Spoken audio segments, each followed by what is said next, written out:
Going on, guys? I'm Sam. Welcome to Bro's Reactor 151.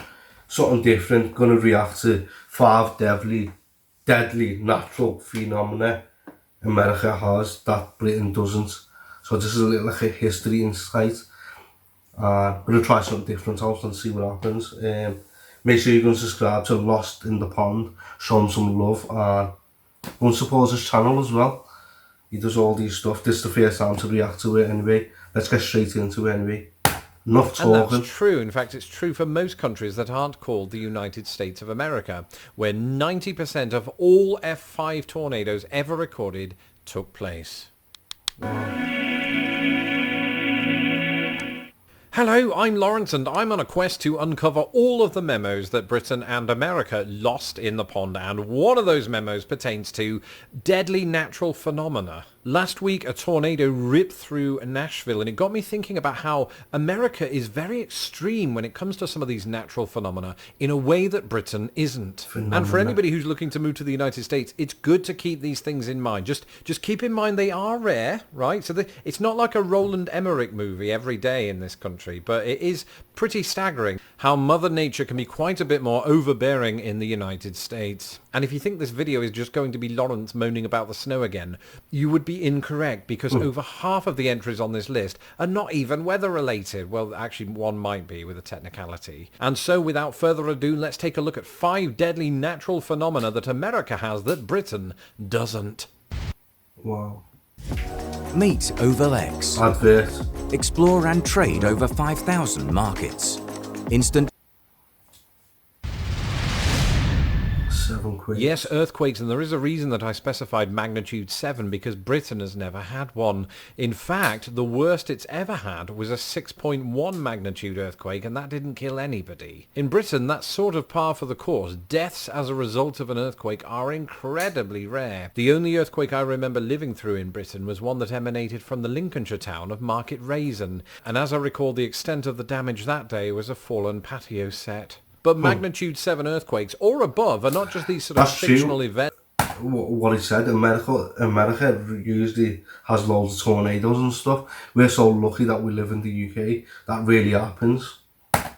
For films like the imaginatively titled Earthquake, these have actually happened in American history. In fact, one happened just last year in California. I remember all of these famous people on social media posting pictures and videos of their swimming pools swaying from side to side and the dogs looking confused. And it's not really surprising that this happened in California, because California is sort of the capital of America's most deadly earthquakes. Indeed, the nation's most deadly earthquake occurred in 1906 in San Francisco, when a frankly astonishing 3,000 people perished amid a 7.9 magnitude earthquake. Now, since that deadly earthquake in San Francisco, California has, of course, endured some terrible earthquakes in the century that has passed. It's also waiting, of course, for the so-called big one, which, you know, some people think is inevitable. Either way, once you get past all of these quakes and shakes, I am assured that California truly is the golden state.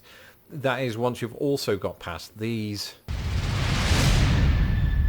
We saw it in Australia at the beginning of this year, as the bushfires. Oh yeah, that's true. When the deadly wildfire happened in Australia, that was really upsetting all the animals. I reckon it was like 1 billion animals got burnt and stuff. Let me not correct me if I'm wrong, but it was really scary.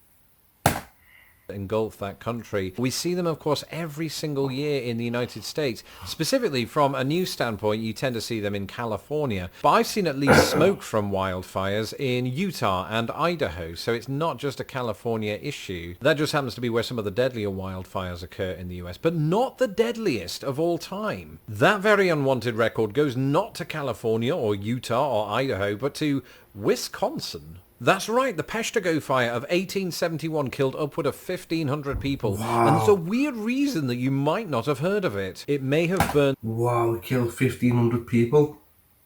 I've never heard of it. 1.2 million acres and been the deadliest wildfire in US history. But due to a stunning coincidence, it was largely buried in the newspapers of the day, where it was overshadowed by another fire that broke out that day, a fire that history will remember as the Great Chicago Fire. And the Great Chicago Fire also overshadowed the Great Michigan Fire. It's like how John F. Kennedy's death overshadowed that of C.S. Lewis and Aldous Huxley. What are the chances? Well, for decades, some theorized that all of the fires were caused by the very same thing, that being debris falling to Earth from a missing comet. But in recent times, scientists have ruined that theory by pointing out that actually, to the touch, comet debris is actually cold and would probably extinguish the fire, so it was aliens. Meanwhile, people very rarely die in wildfires in Britain, if at all, though wildfires do indeed exist there. The same cannot be said of our next entry.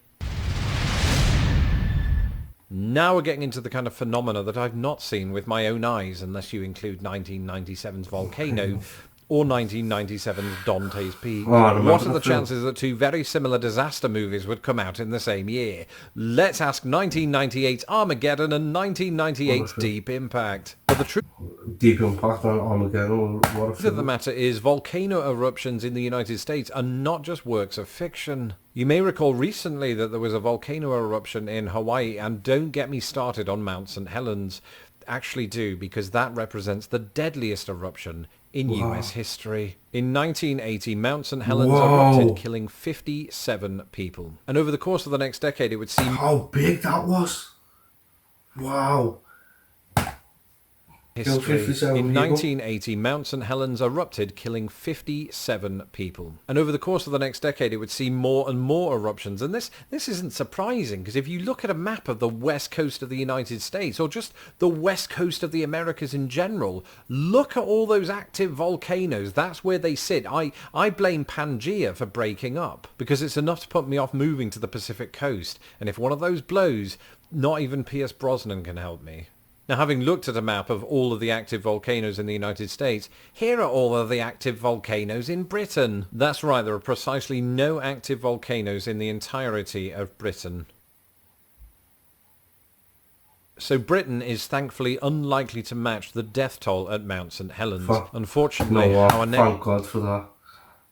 next entry far surpasses it.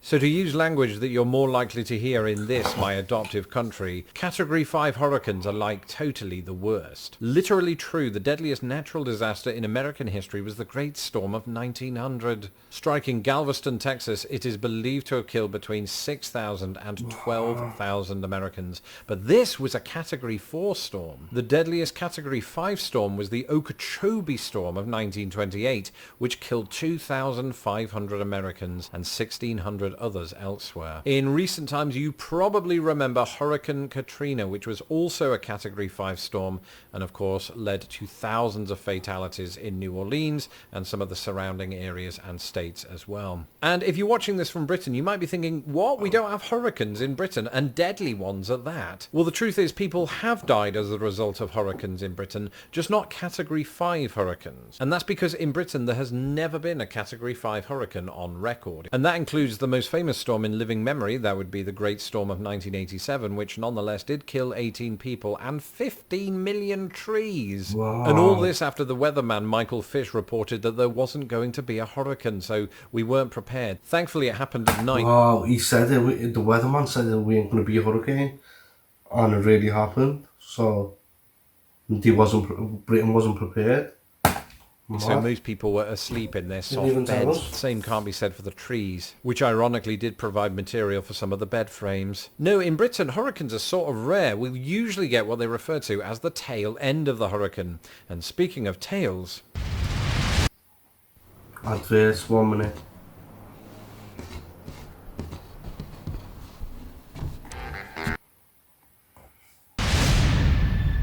Thankfully, unless you include 1996's Twister, I've never seen a tornado with my own eyes, but if I did, I'd absolutely myself.